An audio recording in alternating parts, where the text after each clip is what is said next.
So last year, one of my friends named Nanok, otherwise known as the Canadian Destiny Dick Rider, bought and subsequently introduced me to this one small, very niche indie game known as Ultrakill. From the moment I opened up this game, I very easily fell in love with just running and jumping around, and creating an absolute bloodbath from the enemies that you violently slaughter in hell. On top of that, with the sick heavy metal music playing during all the fights, I was in so much of a treat playing this game. Ultrakill made me fall in love with both this subgenre of a shoot 'em up and also New Blood, the publisher of Ultrakill. They've also went on to publish Faith, which you all most likely know how much I adore that game, but they've also published another shoot 'em up in the past. A game that is already one of my favorite games that I've ever played, solely because of how the creator was able to perfectly mix horror and action in it. The game I'm talking about is of course called Dusk. Dusk is well, I mean, I just said what it was. It's a horror first-person shooter game where you go around and murder cult members. It was uploaded to the public on January 10th of 2018. Holy shit, that was 5 years ago. And was created by the legendary indie developer known as David Szymanski.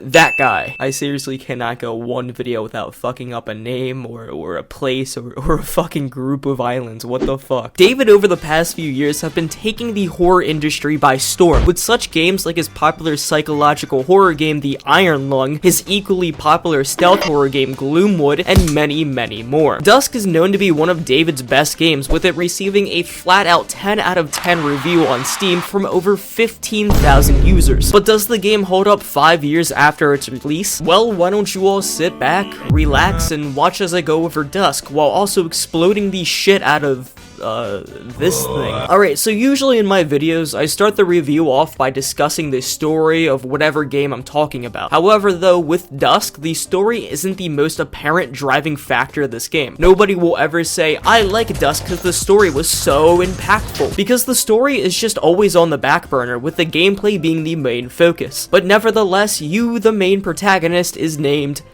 Dusk Dude. Very thought-provoking name, I must say. From general theories that came from level designs as well as the game's forums, you resided in the small town known as Dusk, Pennsylvania. One day you decide to just fuck right off, where the cult slowly grows in power over the demonic rituals and then eventually take over the entire town. You come back, now known as the intruder to the cult, where you get to slash cultists to bits with a dual-wielding sickle while traversing through Dusk, a nearby military facility, and then hell. All while this is happening, one of the cult leaders named Jacob tries to stop you by throwing everything he has against you so that the cult can keep thriving. And that's the entire story for Dusk. Thanks for watching. No, really, that's the end of the game story. Dusk really doesn't have any cutscenes or readable notes to help you understand the lore. Instead, you just have to listen in on what's being said to you by Jacob, or you have to inspect everything and all the level designs to give you subtle hints about what's going on. I think this is a great way to tackle the story of this game. If you want to scavenge around the map looking for lore, go for it. You can create different theories on what's going down, like if you go to a house in chapter 3, you can see a photo of a woman and some children, with Dusk Dude asking himself, why did he come back here? Maybe it's a sign that his family died to the cult and that's the motive for him slaughtering all of them. Or if you want to, you can just disregard the story and go ahead just to shoot up all your enemies with the badass music playing in the background. It's really your choice if you want to give a shit about the optional lore. But with the story out of the way, let's discuss the driving factor of Dusk. I, of course, am talking about its wonderful gameplay. You see, in Dusk, all of the enemies are... hold up, I'm getting a call. Give me a second. Hello? Hey, listen, man, who the hell do you think you are? What? You fucking calling me like the Destiny Dick Rider and shit? Wait, Destiny Dick? What's your deal? Did you hear that? How? Dude, I can hear you, dude. I got like people in the walls and shit. I got microphones in your roof, dude. I know what you're saying, man. Like, who do you think you are? I think I'm right, you fuckwit, bro. You're the biggest You're not Destiny right Dick at Rider all. ever. What?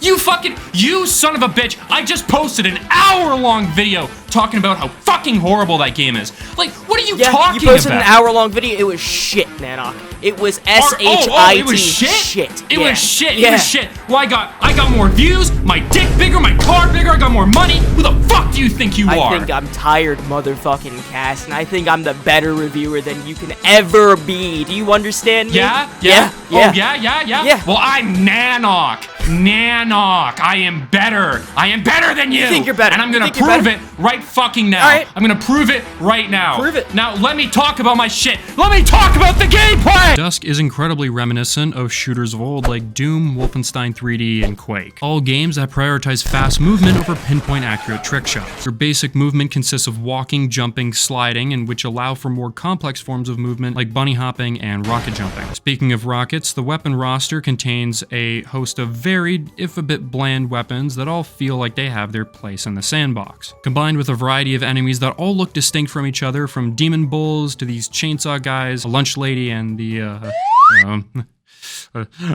allow you to quickly assess the situation and prioritize who needs to die first. The enemies, depending on the type, may be stationed up high as snipers or in groups trying to overwhelm you. And although the AI can be a bit dumb at times, getting stuck on stairs and shit, they do a great job to facilitate the maps that they're included in. These maps themselves can include open areas like farms and industrial complexes that are contrasted by claustrophobic underground tunnels and sewer pipes. Oh yeah, and don't forget that fucking flying green hell place that still kinda haunts me to this day. Combine all these factors to make a phenomenal gameplay experience that really brings you back to a time when life was easy and you weren't a depressed and lonely fucking loser. Oh, you thought I was done? Nah, bitch, I can't let this guy get away with talking about the Easter eggs in this game. We got some really cool hidden gems like Rachel's room, a room hidden in the second fucking level that contains every single weapon in the game. There's a ton of movie references in the game as well, like the chainsaw from Texas Chainsaw Massacre and the basement well and bucket from Silence of the Lambs. There's also a ton of out-of-bounds Easter eggs like the incredibly common sentence, "You aren't supposed to be here. Go away." But none, and I mean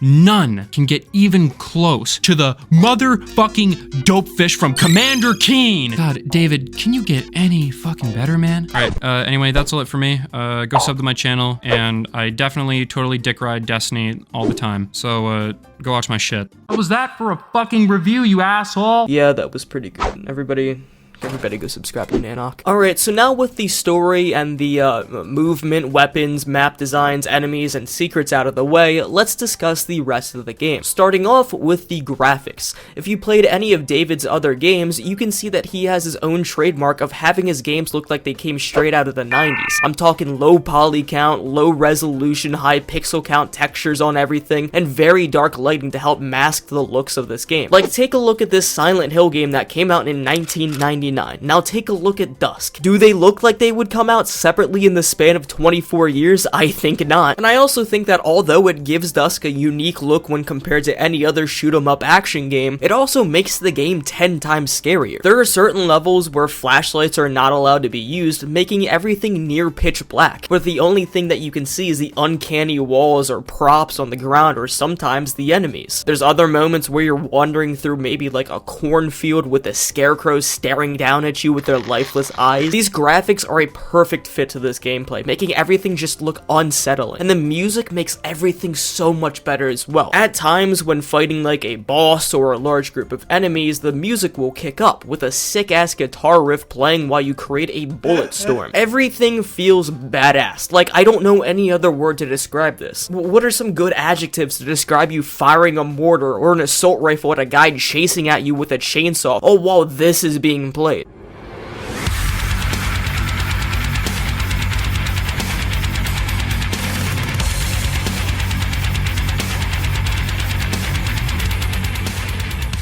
And then what's better is when you're not taking on anyone, or when you're just traversing through the darkness, there is no music at all. No guitar riff, no heavy metal music, no nothing. Just the ambient noise, where you can't sit back and enjoy the gunplay and the combat, but instead have to focus on getting from point A to point B in the deep, dark corridors of hell. And then there's an enemy right in front of you and you're dead. It's honestly great having nothing playing during the game's downtime, as it makes the moments where you're in a tight, dark area just a little bit more tense. And then when the music does pick up, Andrew Hulshut made a sick-ass OST to coincide with the combat. It's just fucking great. Oh, and speaking of tense, the game will have you clenching your cheeks at all times. That's because this game has no checkpoints in the slightest. So if you die at any moment in any level of any episode, you have to restart that level once once again. You could be at the very last part of any boss fight, spending 15 minutes to take them on, but the moment where your health bar reaches 0, game over, try again. So now you have the unsettling graphics with the dark lighting, music that only comes in at the right moments but for the most part stays dormant, and the non-existent checkpoints that will make you restart at any moment you die. It's fucking brilliant how David was able to ramp up the game's pace at some moments while also slowing it down tremendously to create some tension in literally a snap of a finger. But now that we've discussed the story behind the game, the combat in the game, and the overall looks of the game, let's now discuss the bosses.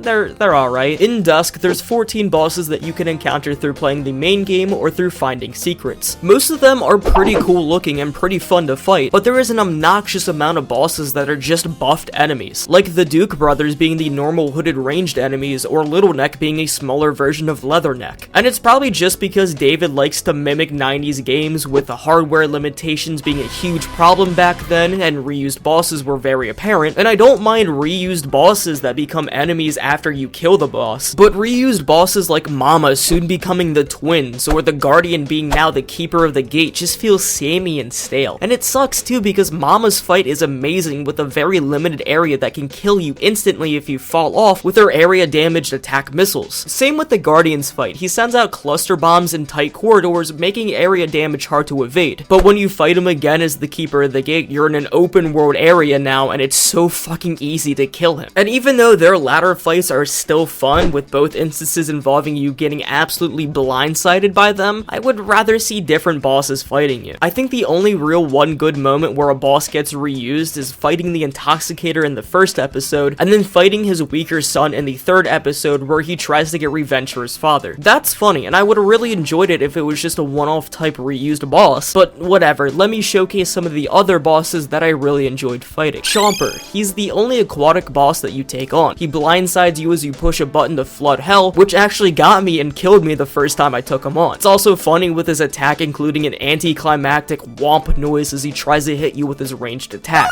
Big John, his build-up is awesome, with the skybox around you opening up, showing that the world is bigger than you once perceived, and then out he comes, screaming like he's Arnold Schwarzenegger. Jacob, hands down my favorite boss fight in Dusk. Oh, by the way, this is like spoiler warning because this is gonna segue into the final boss fight, just so you all know. Jacob acts just like you, has the same exact weapons just like you, and slides around the arena just like you. It makes hitting him very hard, so make sure you keep your mortar or riverette to ensure area damage. However, once he has about 1/5 of his health left, his cult members will turn on him, calling him unworthy, and will kill him as you stand triumphant. This was just really unexpected, and I fucking loved it. I love twists like this. Once beating Jacob, by the way, a stairway opens up to escape the cult and to live happily ever after. The stairway closes right before you leave the boss arena, as really expected, with a new voice telling you that Jacob was a strong person, but ultimately was weaker and therefore less likable than you. You get thrown into the final boss fight where you take on...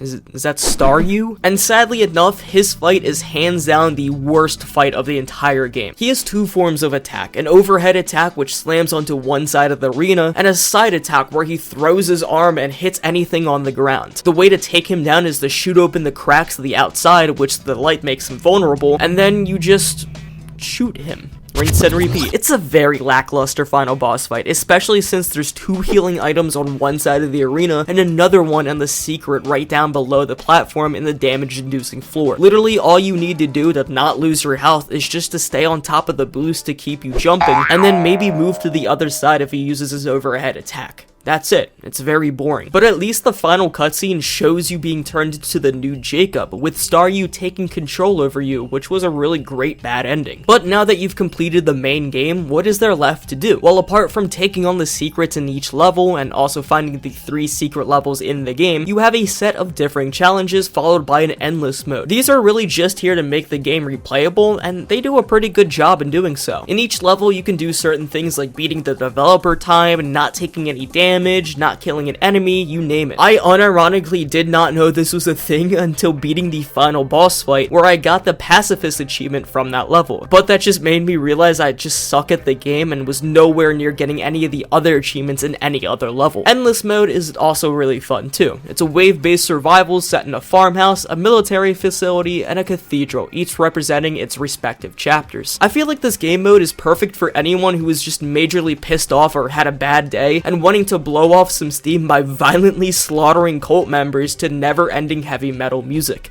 It's fun, and that's all I and Nanok have to say about Dusk. Overall, it's an insanely fun shoot-'em-up game that doesn't shy away to slow down its pace to attempt to scare the player. My only real problems of the game has to be the AI's pathfinding and a few bosses that didn't feel fun to take on, but other than that, this was a near perfect game to sit down and play. Is it worth the $20 on Steam? Hell yeah, it is, I guarantee it. But what did you guys think of Dusk? Did you guys like it? Hate it? Leave it down in the comments. But other than that, I'm gonna end this video here. Thank you guys so much for watching. If you guys like this video, hit that like button and subscribe, and I'll see you all later. Bye for now.